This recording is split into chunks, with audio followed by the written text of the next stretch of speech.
Hello, everyone. It's Ian, and I just wanted to pop in before this episode to let you guys know that this past week was Stoney's first time back at work, and he's doing a great job. But it really did take a lot out of him this week, and I thought that it was more important that he gets his rest right now than to record an episode. And then, of course, after that, I am preparing to go on my vacation. So by the time all of you guys are hearing this, I will be on my vacation, and Stoney will be back at work again, and hopefully we will be back at our regular routine again. But I just think that this past week was a lot all at once. So anyways, we have a rebroadcasted episode that you can be listening to in a few minutes. But as always, if you're looking for ways to reach out to us, you can hit us up on Facebook, or you can find all of our social media links at our linktree/Retrospect pod, and reach out to us that way for show ideas and just positive support and all that kind of stuff. So anyways, without further ado, on with the episode. Welcome to the Retrospect podcast, a show where people come together from different walks of life and discuss a topic from their generation's perspective. My name is Ian, and as always, I'm joined by Stoney. Hello.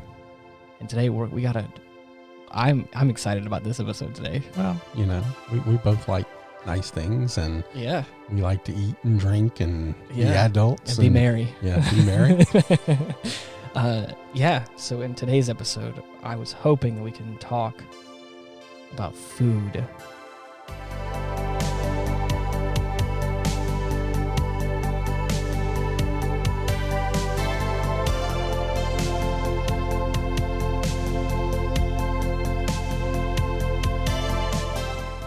Well, we're from South Louisiana. Yeah. And we pretty much are the best food capital of the world. Mm. Even we even beat the French. I'm sorry. Right. Kiss my ass. Right.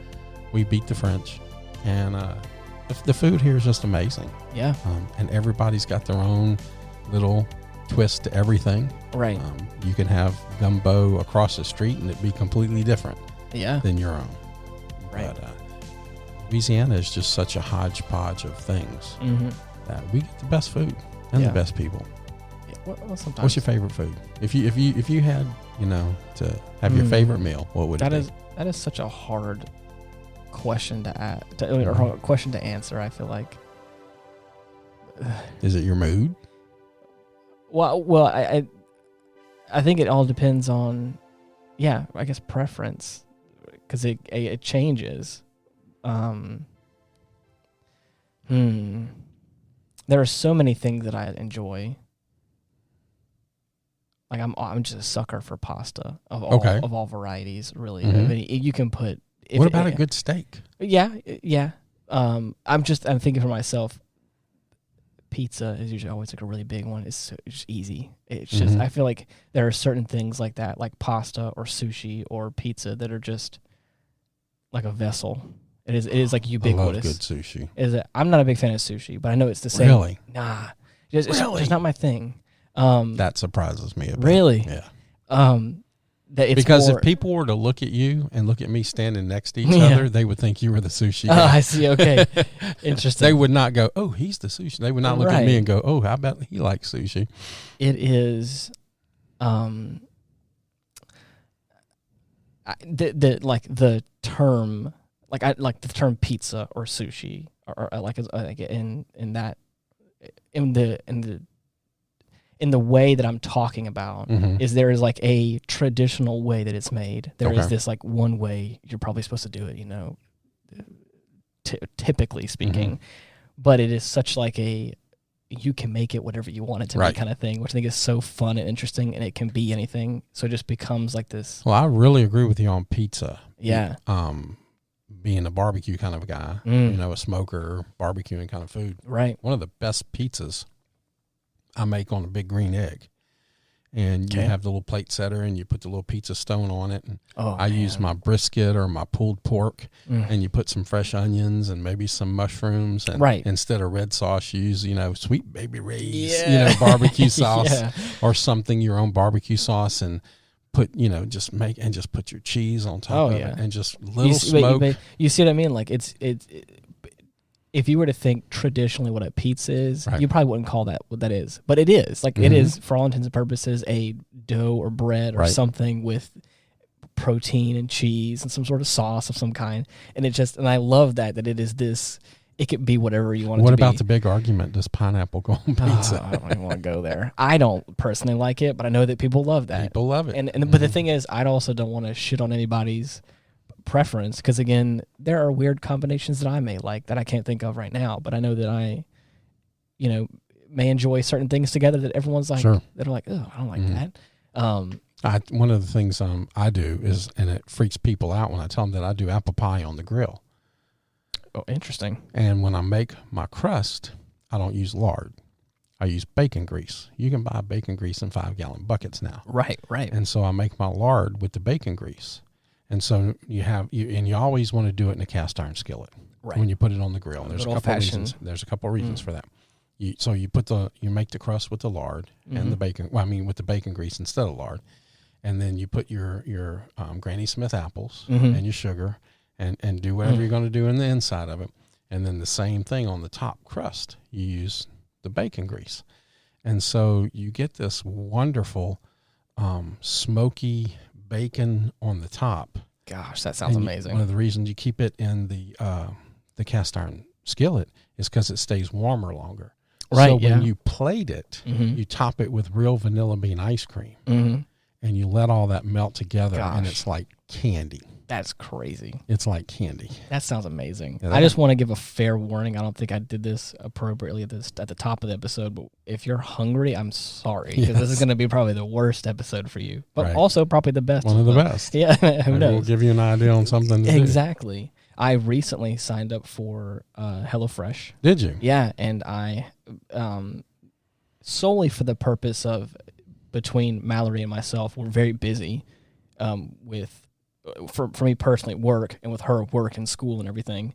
So we've been eating out a lot, and we're like, we both want to eat healthier. Right. Maybe not the most healthy in the world, but just, eating out all the time. It's a big waste of money, especially now that how much food is right now, sure. Especially going out places, even if it's not a sit-down restaurant. But I just want to, I want to cook more. I want to learn how to cook more. I want to try more things. I want to be a little adventurous and, all that stuff. So we're looking at a few different services. We decided on HelloFresh, and so far we're probably 2 weeks in, and it's been so cool. How many meals are y'all doing a week? 3. Yeah, I think that you can do more or less, but I think for our budget and, we have some leftovers for stuff, and we also cook other things throughout the week. So having these 3 meals that are just perfectly portioned, and you just have it all there, cook it all. So let me ask you a question about that. I remember Miranda talking about, she has a couple of kids, and when she was married, that they tried one of those services before. Yeah. And she quit doing it because, number one, they had a hard time with their spice balance. But number 2, it took too long to cook. Even though it says this amount of time, it seemed to her it always take longer than that. Have you run into that yet? Not with the ones that we've been doing. I'm not sure if they just have gotten, if they changed, their formula in which they do certain things, but I still make basically everything that is, involved in the recipe. If it's a sauce, if it's the chicken, it's nothing is frozen. It's all fresh. So vegetables. Hopefully, if it says Hello Fresh on it, right. What way? So far, Hello Frozen. Exactly right. Everything has been coming very fresh and very, very wonderful so far. And if I was to cook it by myself, it may take a little bit longer. Okay. But hey, that's an interesting. So that's something y'all can do together. Yeah, exactly. And so for the two of us, it's nice for us to both be involved in this, but it's also not impossible for just her to do it or just for me to do it. Right. I'm not sure if it also is potentially because I worked as a barista a little bit, where I like certain things in the kitchen to be a certain way, and I have timers going, and I'm pretty good at multitasking a lot of times. He's not lying, listeners. I was looking at one of his Insta-Read thermometers, and I accidentally put it a half an inch differently than the way he had it. And he promptly reached over there and moved it where he wanted it. So he's telling the truth. He is very particular. But so I'm not sure if, and I'm not saying that Miranda doesn't have that, but like the pressure of at least maybe having a couple of kids running around and everything else too would add to that. The way the steps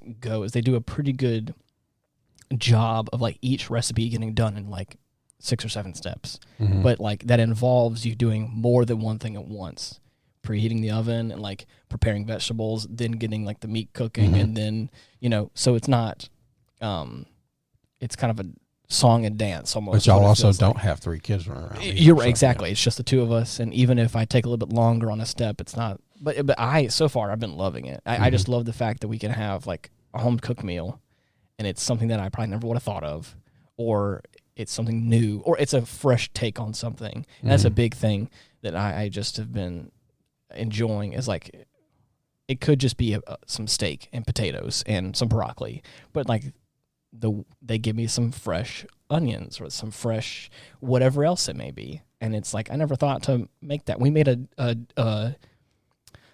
some steak with some kind of special demi glaze, and it was just this like little sauce you put on after the fact, and it was really interesting. Mallory didn't really care for it, but I was like, this is really nice. It turned out to be a very well cooked steak, right? Not to toot my own horn, but also this sauce that came with it. I was like, I never would have thought to make that, and I was like, I love that. That's the whole reason why I wanted to do that, because I was like, I want to eat a little bit better, and we're also spending so much money already on going out that if we just dedicate that money, the 2 of us, to like every week getting some fresh meals. Well, just before I came here to the studio, we cooked some burgers, and I love a good burger. Yes, with the blue cheese and the onions and the whole works. And you're thinking here, we did this for about $3 a burger. But if you went to a restaurant, that'd have been $12 to $15 for a gourmet burger. Right. And it may have not been as good. And we didn't have to leave the house. We did it right there, and it was awesome. Right. That's why I was late a few minutes too. That's I'm totally okay. And but once we got cooking it, we needed to do it and eat it. Yeah. But man, we were like, oh wow, this is great. I've done that with turkey burgers as well. I have taken turkey burgers. I think they're okay. I mean, I spice them up a little bit. I usually will make them a little better, but I will. At least it's not the plant-based burgers. Oh no, thank you. But I put pepper jack cheese on them. Yeah. I love a good piece of pepper jack cheese, and then I will always splurge on like the thick cut applewood smoked bacon, and then like cook that in the skillet before I cook the turkey burgers. So I mean, probably of all the benefits you're probably getting from eating a turkey burger, is like, you've blown that out of there. Yeah. But I'm okay though, because it's delicious and I love it. As long as it's delicious, exactly. That's fine. And it makes me happy. So that's the big part. Was there anybody that was a good influence in your life cooking, or are you just kind of picking this up yourself? My dad, really. My dad may not have been like the best chef in the world, but like, he was always made it look easy. I realized. My mom had a saying, and if she's listening, I'm not throwing her underneath the bus. I'm just repeating what you told me when I was growing up. She used to have a sign over the archway into the kitchen that said, "I have a kitchen because it came with the house." And so my mom was like, funny. I'm not one to cook really. Right. So she but the thing is, she also would cook things before as well. Right. I mean, maybe not super adventurous, but like we had, chicken breasts or, a nice pot roast or whatever you want to call it. But my dad would always make, especially because we live in Louisiana, jambalaya, and then certain parts of the season gumbo, like the 2 mainstays. And I remember like growing up, I used to always love my dad's jambalaya. I know it's just like with everything else, you have like the everyone knows this experience of like my mom makes the best spaghetti, and it's just that nostalgic flavor, and it could just be even out of a can, but for some reason it's the way your mom made it, and you're like, my mom used to make the best spaghetti. Everyone has that, or at least everyone has that one thing I've always heard about. Same thing around here. Everyone's like, oh, my mom used to make the best jambalaya, and the thing is, none of them are probably wrong. They all make really great jambalaya. Just for you. Yeah, exactly. Well, but even still, like if I tried them, I'm like, this is not bad jambalaya. This is great stuff. But the same thing, I was like, I used to eat my dad's, and I was like, I know my dad. I don't even know what he used to do. I still don't know, but I used to like. It was so interesting to see him do all his stuff in the kitchen and all that kind of stuff like that. So my whole family could either cook or not cook. So my mom's parents were the country folk. Okay. And my dad's parents were the city folk. And so depending on the weekend, which house you went to, depending on what you were going to get. I remember when I was a kid, my papa on my mom's side would wake us up at like 4:15. Okay. And give us 2 cups of coffee and 2 bowls of Product 19 cereal with as much sugar on top of it as we wanted. Really? And we would eat that. Wow. And we would drink that coffee. And he'd put us back into bed. And Grandma would get up and cook us this huge big spread. Eggs, bacon, pancakes, everything. And she never understood why we weren't hungry. Yeah. Because we had just, eaten and drinking all that. Right. But on my dad's side, that's where you went for the steak and the little, the virgin highballs. They were the bougie people, and you'd go there. I remember one time my dad, he was just kind of a dick. Right. He would never teach you anything. If you wanted to learn how to cook, go clean the barbecue pit. He wouldn't teach you anything about cooking. And so I was over at Granny and Papa's, and Papa was like, yeah, come on with me. I'm going to show you how to do some of this. So we're cooking, and he says here, I was probably Magnus's age, to be honest, 11 or 12 years old. So I'm holding the tray, and he's putting the steak and the chicken and the sausage on it. And he goes, okay, come on, let's go. And I turned, and all of it slid off the tray, going all the way down the carport. No. All the way down the carport, underneath the vehicles and everything. Yikes. And he just never missed a beat. He picked them all back up, put them on the tray, said, nobody will know anything. And we served it. Nobody said anything. You just got to dust off the rocks. Yeah, it's all that's good. it. Yeah, it's fine. Wow. But so I had a really good upbringing. My granny, the same. Yeah. She could cook. She was probably one of the best cooks on the planet. That's crazy. And you could arm wrestle her. She was a little bitty old lady. She could arm wrestle. Because she was always messing with those big cast iron skillets. Yeah. Cast iron pots. There's nothing like a good old fashioned cast iron skillet.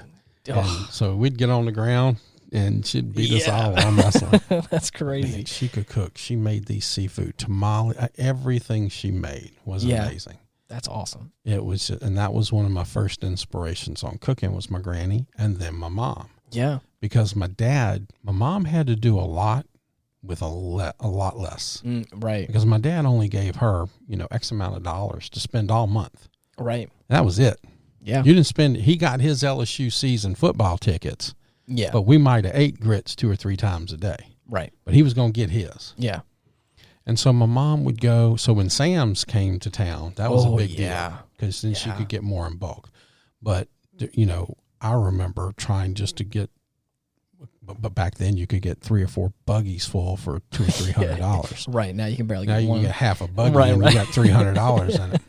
So my mom would do a really good job with a lot less. Right. But as time went on, I could get off the school bus 2 blocks away and walk in the door and tell her everything she was cooking because I could smell it. Even over all the other mothers cooking, because in the neighborhood I was in, all the mothers, you didn't go out to eat. Right. Except maybe on Sunday after church. Right. All the mothers were cooking. Yeah. Or dads or whatever. Right. That, home. Exactly. And I could walk in the door and say, Mom, you cooking this, this, and this. And she'd go, how do you do that? I don't know. I always had that nose for it.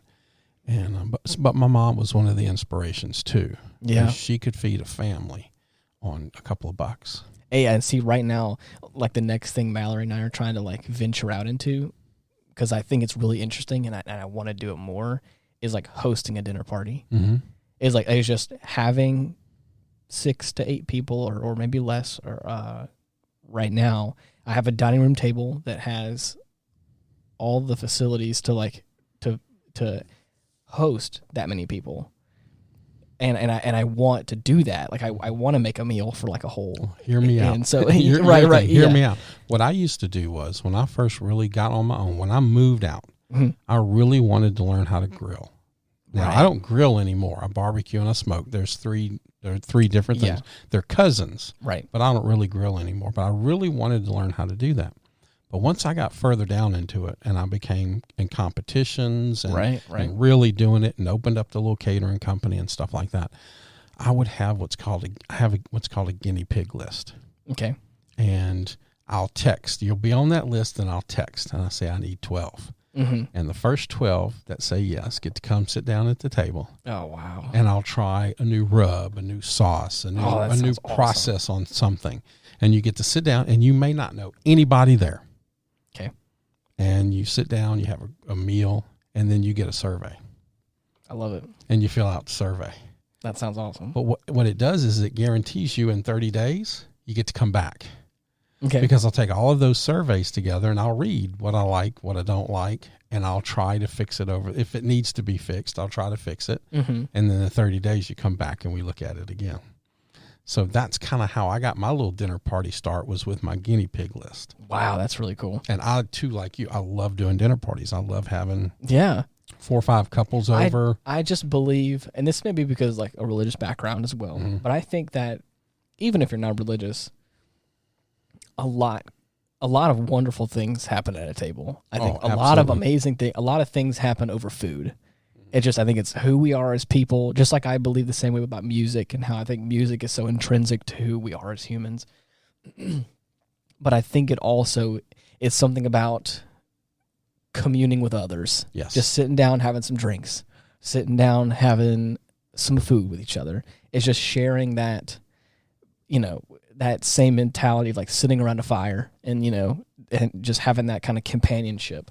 And I love that. And I think it's what's getting me interested in that is I am now being adventurous and trying new things for myself and cooking more and getting more comfortable in my own kitchen. And then I'm like, now I want to have friends around where I can like cook this meal and have a fun time where we can all sit down and have a blast. Cause I recently did that for Mother's Day. I invited my mom out. Made a big old pot of chicken Alfredo, which is like my mainstay. Like I said, I'm a sucker for pasta. Right. And it was the first time that I made like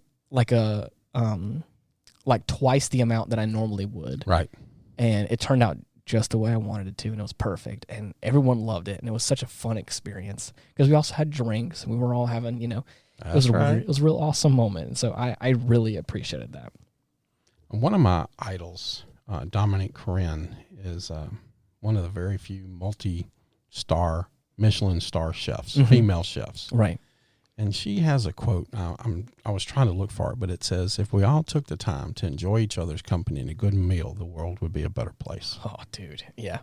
But food is truly a universal language. Right. Because everybody's hungry. Yep. Somebody once said that if you're a chef or a plumber, you're always going to have a job. Because everybody has to eat and they got to poop. You're right. But for me, food is always, and when you're talking about these dinner parties and when you're cooking for people and you're looking at the table that people may know each other, may not know each other. Right. There's a moment. Yeah. Where time kind of stops. Mm-hmm. Because everybody's just talking. Yep. And then they're eating and talking. But there's this one moment where nobody's talking. Yeah. And all you hear is the chewing, and the fork and the knife and the tink on the plate. And you know you did it. Yeah. And you know you did it right. Right. That is probably one of the best feelings in the world. I understand exactly what you're talking about. It's like that second, right, like there's a whole lot of hustle and bustle and commotion, and then right when the food gets down, it's that few minutes leading into it, and everyone just really experiences the whole thing before they get back to what they're doing, like talking about and stuff. And I love that. That is so cool. That's one of the best feelings on the planet. I agree with you. Mm-hmm. But I also don't want to discredit, like, for me, it's just like when I talked about with coffee. Mm-hmm. My brother is part of whiskey groups, and I am part of coffee groups. And one of the things that those whiskey groups talk about is that there's no right or wrong way to drink whiskey. That's right. It's all how you like to drink, or it's what you like to drink and the way you like to drink it. And I have incorporated that into a lot of the coffee stuff that I've done as well. There are so many vastly different ways to drink coffee and enjoy coffee in whatever way you want to prepare it. And I've adopted that in my own life and teaching other people about it. It's like there's no right or wrong way to drink coffee. It is all what you like to drink, the way you like to prepare it, and the way you like to drink it. But you know, in that, you are absolutely right. I used to have a friend. His name was Vernon. And he was a cook on one of the local, he was a newscaster and cook. And they would put his food on the noon show. I think like once a week or maybe more. Right. And he made a comment to me one day, because when you're doing this for people and you love doing it, there's a tangible ingredient that we always forget. He asked me, he says, when you take a recipe from your mom or your grandmother, right, and you cook it exactly like they did, why does theirs always taste better? Right. Why? I don't know. He says you forgot one ingredient. What's that? Love. Right. And it's been proven it's a tangible ingredient. When you're sitting there just chopping away because you just want to get it done, and she's sitting there cutting it, going, that's my baby. I'm cooking for my baby. I love my babies. I'm cooking. That's my grandbabies, or that's my son or my daughter or whatever. The way they're touching the food and the energy that they're imparting on that food is just very different. Right. And it's a tangible ingredient. Right.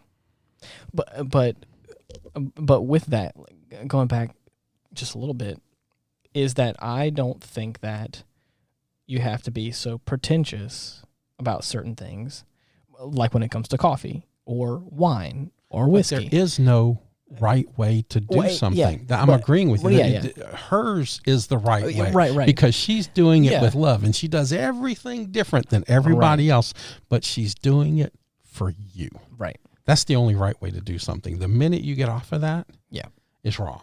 Yeah. But with cooking, light roux, dark roux. Okay? Right. How far do you saute the onions? Remember in our last podcast, we talk about how many decisions we make in a day? Yeah. It's the same in cooking. You know, do you use this broth? Do you use this? What do you...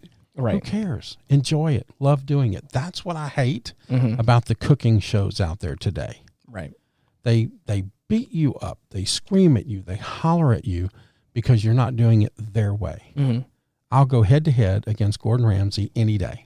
Kiss my ass. The way he talks to people is wrong. You're taking the joy out of what you're doing. That is the same thing that I said about music stuff. It's like the people that make music unenjoyable, I despise that element of things of where, like, yes, there is a precision to music. You can really make music into a science almost about certain things. Well, it's math. When there's nothing, it is math. Yeah, and there's nothing wrong with that. But the part for me, like I watched the movie Whiplash, and I had a really hard time watching the movie because of, and I know this is probably all just, fiction, obviously, but on the off chance that was a real person that was doing that, it's like, I understand that you're expecting this level of perfection, but at the same time, if you are damaging people's perception of music, if you are hindering them from wanting to continue creating music, I don't think you are successfully making musicians. Right. I agree. And I think the same thing is like if you are a cook and you're trying to get people involved in cooking and you want to be so precise, there's nothing wrong with that. But at the same time, if you are making it so unenjoyable for people that they don't want to cook anymore, I don't think you're a good cook. But I think that preciseness sanitizes things. Oh, right. We talked about that on, when the CDs came out and you lost that little scratchiness in the discs. Cooking is the same way. Music is exactly the same way.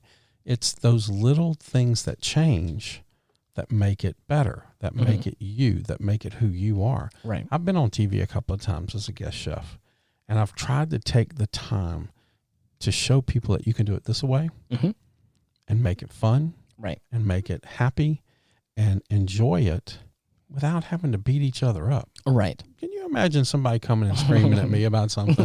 Yeah, not going to go over very well. No. So that's what it should be about. It should be back more toward the family. Right. Restaurants used to be family owned, little mom and pop. You came and you sat down and you ate a good meal. They overstuffed you. Right. And you enjoyed it. Now these big chains, they don't care. No. They're pumping out this MSG crap, you're having a good time creating meals. And what you're learning, even with this HelloFresh thing, is down the road, you'll learn how to make your own. You won't need HelloFresh anymore. Exactly. And you'll go, oh, I have this confidence and I know this. And I saw that on TV and it looked so complicated, but now I did this thing. Right. And I get to spend a few minutes with Mallory, and, we can play with each other in the kitchen. And, we can throw the wet towel at each other and squirt each other with and make it an event, make it an experience and a memory. And to me, that's what food has always been about, making memories and experiences. Right. And I had posed this idea for us to talk about for a second because I wanted to go into something. Like I said, you don't have to be pretentious. You don't have to love things a certain way. Right.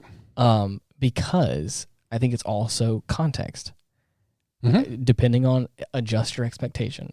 I've always said this, that around here, I'm not sure if anybody else in the States has this, but Waffle House, there's a bunch of them around here. Right. And sometimes it's like a thing that an unspoken rule. I never go to Waffle House before 9 p.m. It's just one of those things, like I always go there late at night. It's always that the old diner feel. Right. And I love going there at night, and I love just having that moment because it's usually quiet a lot of times just after dinner time or whatever. And getting a nice hot cup of coffee and having this breakfast meal that's like it's cheap. Right. And it's not expensive. It's not elaborate. It's not winning any awards. And it's probably, to be honest, not a great cup of coffee. But where I'm at, and in that moment, especially a lot of times I used to go there with my dad a whole lot and with his friends or with my friends. And so I just associate that with just these memories of like hanging out with friends or just shooting the breeze with somebody, or my dad and I just having this real father-son moment. It's not like the big thing is like people used to tell me, especially because I like coffee and people like to call me a coffee snob, is that I'll order a cup of coffee there sometimes and they're like, I can't believe you're ordering coffee here. Why? And I was like, adjust your expectation. I'm not going to go there and then critique them on their roast of coffee. I'm not going to critique them on like, oh, I think the ratio is a little off with your beans to water. I'm like, it's Waffle House. You go there and you just enjoy because the most scalding hot cup of coffee you can get, because that's probably the best way to drink it. Right. And I think it's the same way, is I can go there and eat this very, this sub $8 meal and have a great time with friends and have a really awesome experience, and not have to be, all hoity-toity about it. It's all about the connection between people. I'm okay with Waffle House. Right. That used to be hanging out with our little group. That was one of the places we went. You know that. Exactly. Your dad, the other people in the group, you went to Waffle House. Right. Well, there was one by the house, and this was probably about 2 years ago. And I would go in there, not necessarily for the coffee, but occasionally I would have one, Yeah, and exactly. They're crappy, chocolate cream pie. But I like a good omelet every once in a while. Right. I just want an omelet. Exactly. I don't want to fussle. I don't want to cook it myself. Exactly. Just give me an omelet, some sausage, and go. Exactly. Well, I was talking to the waitress and one of the cooks. There was nobody else in there. Right. And that's when you kind of build and relationships. I love that. And they were talking. I said, oh, yeah, I do a little cooking, blah, blah, blah. And the next time I went in there, the little cook said, don't order anything. Okay. I'm like, okay. All right. So he wanted to be a chef. Okay. And so he was trying out all these omelets on me. He says, I want to try this, or can we try this, or let's do this. And so after about 2 months of this, I said, dude, you got to leave the Waffle House. Yeah. He goes, no, man, I'm taking care of my family. I said, hold on. All right. Just you wait. Just hold on to that. So I called a friend of mine who had a restaurant in New Orleans.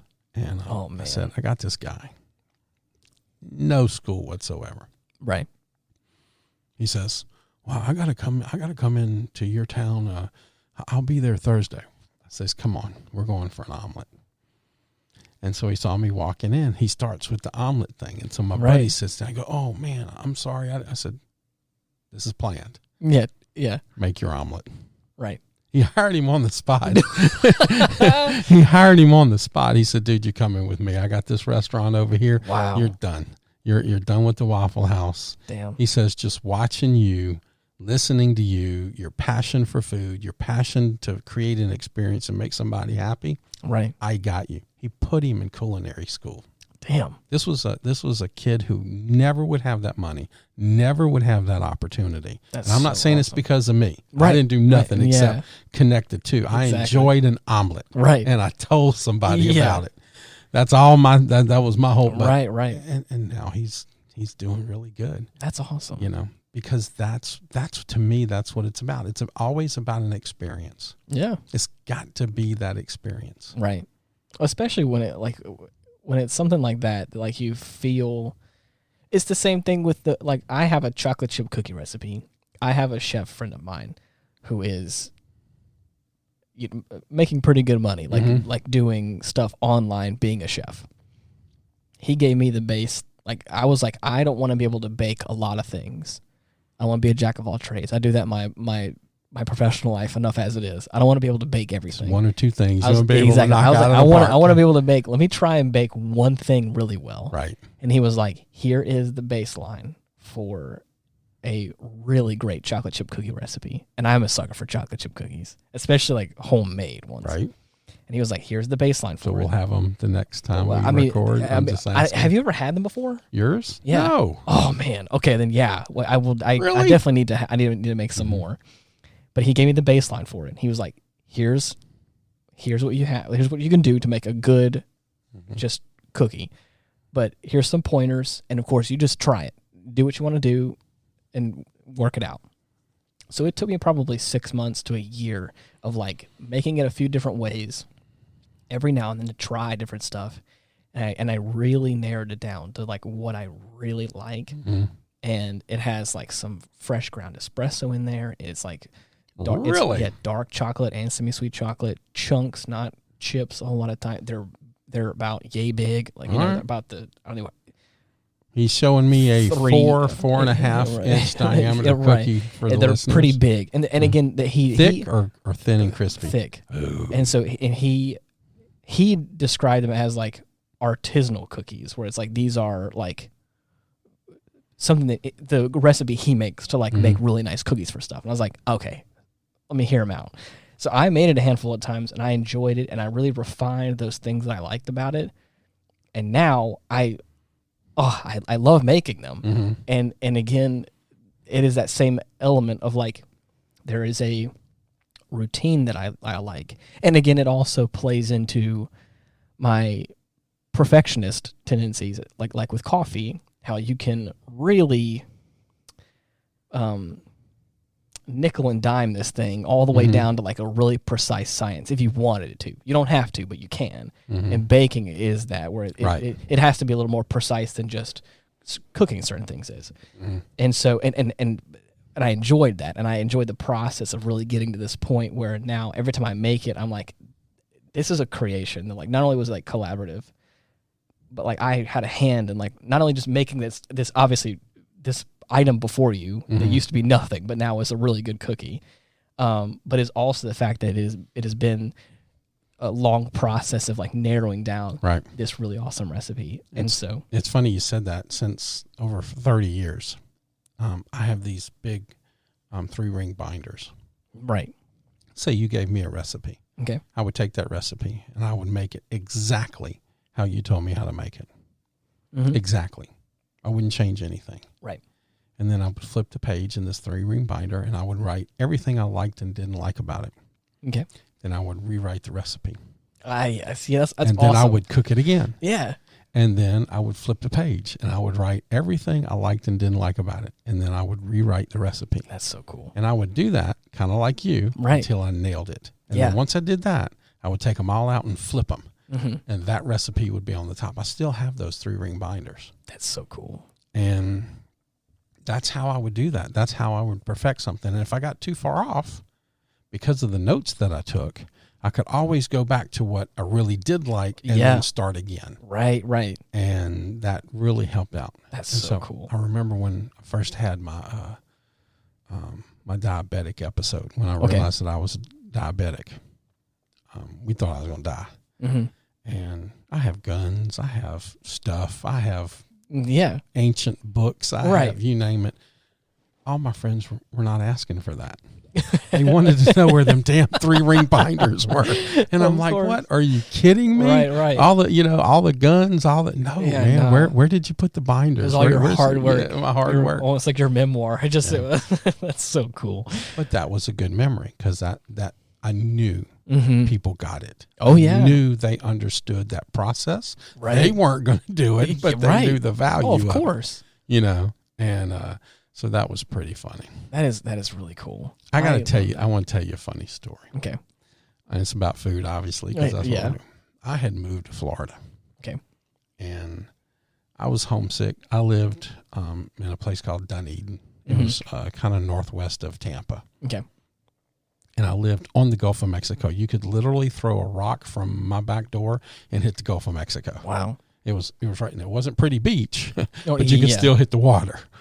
And I lived in a duplex, and I was so homesick. The food was okay. Mm-hmm. You could get good Cuban, different. Oh, yeah. There was no real good Cajun South Louisiana food because you couldn't get the ingredients. Of course.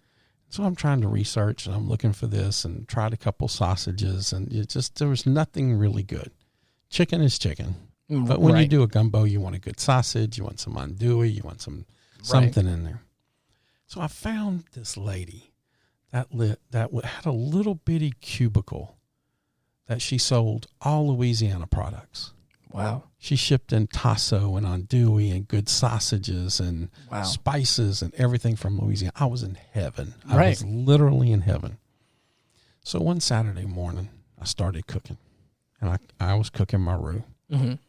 And when my roux is done, it's black, like the monitor right here. Yeah. It's right to the point of burning, and then I already have all my veggies cut, and I throw it in there, take it off the fire, throw it in there to cool it off. Right. That sautés the veggies and cools off the roux. So, and you can't stop. Mm-hmm. Oh, yeah. Cannot stop. No. Once you get to that point, yeah. I've spent the 20 minutes cutting the onions. Right. I don't know if you do the Holy Trinity. You know what that is? Yeah, I've heard. The Holy Trinity is onion, bell peppers, and celery. Celery. Yes. I do what I call the holier than thou quad. Okay. I do onions, garlic, bell peppers, and rotel. Okay. All right. And I like all the bell peppers. There's 4 colors of bell peppers. I'm going to put them in there because I like the color and I like the flavor. Right. So I had spent my time, chopped all that up, drained the rotel and put it in there. Just adds a little, not a lot. Yeah. Just adds a neat little flavor to it. So I have that in a big pot, and I'm cooking my roux, and I'm getting close. Mm-hmm. So it starts to smoke a little bit. All of a sudden, I heard these sirens going off. I'm like, what the hell? Yeah. What the hell? And they're outside. And I live in a duplex. There ain't a lot of places to go, And so I'm right at the point. I mean, right there. If I stop, the cusp. All of a sudden, bam, bam, bam. Somebody's beating on my door. Right. Dunedin Fire Department, open the door. Dunedin Fire Department, open the door. And I can't stop. Right. Open the door. We're kicking it in. I said, I'm screaming. Yeah. I can't stop right now. Right. I'm cooking a roux. What? I'm cooking. Sir, open the door. There's smoke coming under the door. And I'm like, shit. So I picked the pot up. Right. Okay. Now I'm in my sock feet. Oh, yeah. Right. And I'm still trying to stir the roux so it doesn't burn. Hobbling over there. I'm trying to open the doorknob with a sock foot. Oh my gosh. I finally get it open, and they're coming in, and I run back to the stove, and it's right at that point, and I don't put it back. I throw my veggies in there, and I stir them up and cool it off, and I go, what do you want? Yeah. They said, sir, your neighbor thought your apartment was on fire. I'm like, no. I said, no, I'm cooking a roux. What do you want from me? I'm cooking a roux here. Hey, you know what? Here? And they said, what? I said, I'm cooking a roux. I'm from South Louisiana. Yeah. I wanted a gumbo, so I got to cook the roux. Exactly. And it was the chief, the assistant, and 3 volunteers. Oh, my gosh. Yeah, they're in their little hats and their little, their axes and everything. And right. So we're talking. They realize what's going on, and So the assistant looks up at the chief and shakes his head, kind of funny. And the chief looks at him, and he looks at me and he goes, well, Mr. Stoney, exactly how long does it take to cook a gumbo? Right. And I said, I don't know, probably about 6 hours. Why? Yeah. And he goes, well, we're going to have to come back in 6 hours and make sure there's no more smoke or burning embers. Them little son of a gun showed up 6 hours later with their little bowls and their spoons, and I fed them for like 6 months every Saturday. That's so great. And I love it. But it was just awesome. But that was an experience. Of course. And I could continue to cook for people and spread the South Louisiana culture. Right. And that was pretty fun. But I hope that's, if I ever get dementia, I hope I get to keep that memory. Right. Because that was just so much fun watching their faces and me trying to hobble over there and she's still stirring the roux. And oh man, what a fun time. To me, that's what food's about. Right. Sharing it, letting other people experience it. And enjoying what you do. Yeah. I even walked a big bowl over there to the little neighbor that called the fire department. I mean, hey, you know. So, that's great. Oh, I didn't know. I just smelled the smoke. And I said, ma'am, it's okay. It'll be all right. Yeah, I'm all now fine. You know. Yeah, right. So, at least the gumbo turned out okay. That's the best. I said, if I ever cook a gumbo again, I'll just leave the door open, walk on in. Yeah, right. Just knock and just say, hey, you okay? Everything's fine. Yeah, that's awesome. And then, like another thing, like talking about experiences with things like that is like creating. There's nothing wrong with creating an experience like that. Hopefully a good one. Well, yeah, but it's also because again, it's the same thing with. I go back to coffee because again, it's just the thing I probably know the most about in this regard. The same thing can be said about fine whiskeys and wine specifically. If you take your passion, not to interrupt you, just hear me out, your favorite thing. Yeah. If you take your passion for coffee into cooking, dude, you're going to be brilliant. You're going to be absolutely brilliant. And that's the thing is that I have had the great pleasure of being able to taste coffee from all over the world. Different roasts, different beans. Have you ever had Kopi Luwak? Oh, is the cat shit coffee? No, thank you. Well, then you haven't lived, okay? Well, I guess you're right. I do want to try it, but I am scared. Is that I have one day we need to have X-Man come back as a guest host. Okay. And we'll serve that coffee, and we just won't tell him what it is. I mean, okay, that does sound like a lot of fun. It does. Just pretend like you didn't hear that if you're listening, X-Man. But I've had the great pleasure, like I said, of tasting coffees from all over the world, different roasts, different farms. I'm envious of that of you. Really, I'm not envious of a lot of people, but that would be cool. It is. I just found some from Korea. Okay. And I was telling you about that before this. Yeah. And I'm like, dude, you got to try this. But I would love to have that. And I really need to. I need to get back into like obtaining a collection like that and like really, because I would love to. The whole reason why I'm saying this. If you have coffee, and this is really with spices, whiskey, scotches. If there's too much air, it can go bad. What's the proper way, or how long does coffee last? Let's say you got this coffee from Italy, and it comes in a container. Right. How long? How do you preserve that and make it last? If they're whole bean and they're freshly roasted, if you keep them in like a vacuum sealed container, they can last for a couple months a lot of times. And then if they're ground, once it's ground, you don't want to keep it longer than a week. Oh wow! Yeah, really? Even in a vacuum? Yeah. You can in a vacuum a little bit longer. It just depends on how good the container you have is. Because I remember like my grandparents, they would have, what is that, Maxwell? Yeah. And they would pop the top off of it and just leave it in the refrigerator for like months. Right.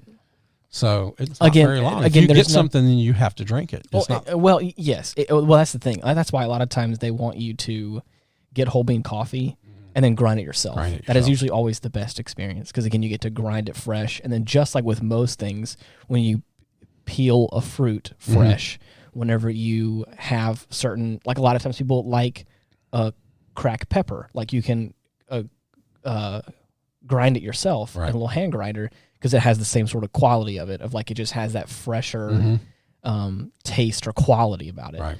than like pre-ground coffee does. If you grind it yourself, usually you want to keep it for like a week or a little bit over, depending on your preference. It's not like it's going to go bad. It's just once you get over that 7-day period, it's not going to be fresh. Yeah, well, it's going to have a different flavor about it. Wow. Those nicer, fresher qualities you probably liked throughout the week, you will notice like this is just not as good as it was about a week ago. Again, not like it's going to go rancid. It's going to take a little while for that to happen. And so again, it all depends on your preference. See, listeners, we even try to be informative and help you out in your day-to-day life. Exactly. But whole beans usually can last a lot longer. Okay. If you buy it from the store, it depends. It kind of gets. This is where we start getting into some gray areas of things because it has taken some time before, since it's been roasted. If you want the freshest possible, usually you have local roasters in your town or your states that you're in. Mm-hmm. A lot of times, if you're looking on packages of coffee, most ones you find in the store will say best by date, and it's like a best if consumed by date a lot of times. Right. But if it is roasted locally or roasted very recently, it'll say roasted on date. Mm-hmm. And that's usually what you want to go on. Okay. It's like with those dates, like again, that means like you want the closest to today's date of like the roasted on date, because that is going to be the freshest like roasted coffee bean. Because it really is the same as with spices. You know, people leave spices in their cabinet for a year. Right. And then wonder why they don't get flavor out of it. Right. I try to use as fresh a spice as possible. Yeah. Even my dream, and once Miranda and I kind of settle and decide where we're going to be, I'd like to have a little herb garden. Oh, just yeah. out there, even a little greenhouse, small greenhouse, and just get it right there. Right. Go pick it and grab it. The reason why I was bringing up the whole coffee discussion was because of there is nothing wrong with creating a moment and setting an atmosphere or setting a tone. And the people do this, which is why I think some people get a little too uppity when it comes to wine, but it's the same kind of thing. There's nothing wrong with creating an experience about it. It like with coffee, and with whiskey and with stuff like that, there are flavor notes a lot of times. There are things that kind of guide you on to like what you're kind of supposed to be experiencing, but there's nothing wrong with just coming up with something yourself. Mm-hmm. The big thing is, and this is what kind of confuses people, is that these flavor notes are not that thing specifically. So it's not like if it has notes of chocolatey notes or roasted nuts or like things like that, it's not actually going to taste like chocolate and roasted nuts, but it is familiar to that sensation. Okay. Whenever you drink it, especially if you have like 2 or 3, like you do a tasting of like different coffees, you can drink one and you can drink another one and go like, this one tastes more like this. And again, it's all just placing things that you that are familiar to you. So a lot of times there was a whiskey I tried recently. I forgot what it was, but I drank it and I was like, you ever have that experience where like you walk into a freshly cleaned home, or like it was like stuff like that, where it's like there's no flavor note for that, and it's whiskey, so it's not like but it has just this. It is a familiar memory to me, and the same thing happens with coffee or with wine for certain people. You drink this cup of coffee, and compared to, like you said, Maxwell House or Folgers, which has this its own flavor profile or whatever it may be, you can drink this and go, I do see how this tastes more like nuts. A lot of times, I'm usually not a big fan of it, but coffee from Africa has an earthy quality and sometimes like a floral quality to it. Whenever you drink it just by itself, you may not be able to really experience that. But because I was able to kind of put that seed in your head of like, just imagine that, a lot of times it kind of brings it out a little bit more, but especially if you're comparing it to another one. So you're getting like a light roast from Africa that has this really floral quality about it. You compare it to like a dark roast from Italy, for instance, which tastes like roasty and almost smoky or whatever. Right. You drink the two and you get to see this interesting thing. And then once we started getting into like tasting food with it as well, I thought it was just a bunch of hubbub until I sat down with the owner of the coffee house that I worked at, and we sat down, and she did such a great job of like setting the mood. I used to not like black coffee. It was just, cause I never used to drink coffee a lot. Okay. So, and then once I started working here, I was like, let me give this a good solid shot. I used to be like everyone else probably. Load me up with some cream and sugar and just make it like a little treat, and I'll drink my coffee, quote unquote. But I sat down and tried a dark roast, a medium roast, and a light roast with this owner of this coffee shop. And we went through the whole thing, and we paired certain foods, like little treats or something with it. And I was like, I thought it was all just, show, like, little ceremony or something. But I tried it, and I was like, not really a big fan of black coffee. But I was like, I'm going to set aside my prejudice. Yeah. and then just give it a good try. So I tried each one of them individually, and I was like, okay, like I do see the difference in quality of each of these different roasts of coffee. Again, like the light roast that we had a very this is the really cool thing, is that after I went from dark all the way to the light roast, and she was like, drink this light roast, and I want you to tell me the first thing that comes to mind. And I drank it, and I was like, it kind of tastes like peanut butter. And she was like, a big note of this is peanuts. It's like, this has a very strong like peanut flavor to it. And then of course, or like peanut brittle, like depending on how you may like look at it. And as I was drinking it more, I was like, yeah, I get that. And I was like, and it made me feel really cool, because it was just this moment of, I didn't need any guidance. She kind of guided me through the first one, maybe first two. And then once we got to that last one, I was like, I did it. And it was really cool to have that moment and that experience. And then we went back to the beginning, and we tried it with different things. I had this dark roast with this piece of chocolate. She was like, take a bite of this chocolate, drink this dark roast. And I was like, it's almost like a different drink. It's a science. Right. Everything about food and coffee and whiskey is a science. Even McDonald's has a reason that the bread, the pickles, the mayonnaise, the mustard, the ketchup, it all has to be in a certain order for it to taste a certain way. Right. It's all a science. Everything. And if you flip that burger upside down and eat it from the top, it's going to taste different. Yeah. Most people don't realize that, and I've said, try it. Yeah. Try it. It's interesting. See which one hits your tongue first, and then follows it. Right. It's the same thing with that. When you bit that little piece of chocolate and then drank that coffee, it gives you a whole nother wave of flavors. And the interesting thing is that for that peanut, the light roast that I was talking about, we tried like a lemon loaf of some kind, and trying that with this, like, it is already like an acidic, or it was either that or we did something different with it. I can't remember, but we tried, the pairing was, it was almost like it was a different flavor altogether. Right. It was just so weird. And I, because I can walking into it kind of thinking like, this is, why do you think you have to pay a good sommelier so much money? Because they know. Dude, and I really want to go to a place that has a like full-time sommelier that I can like sit down and talk to. I've been trying to get into some wines recently, just trying my hand at different things.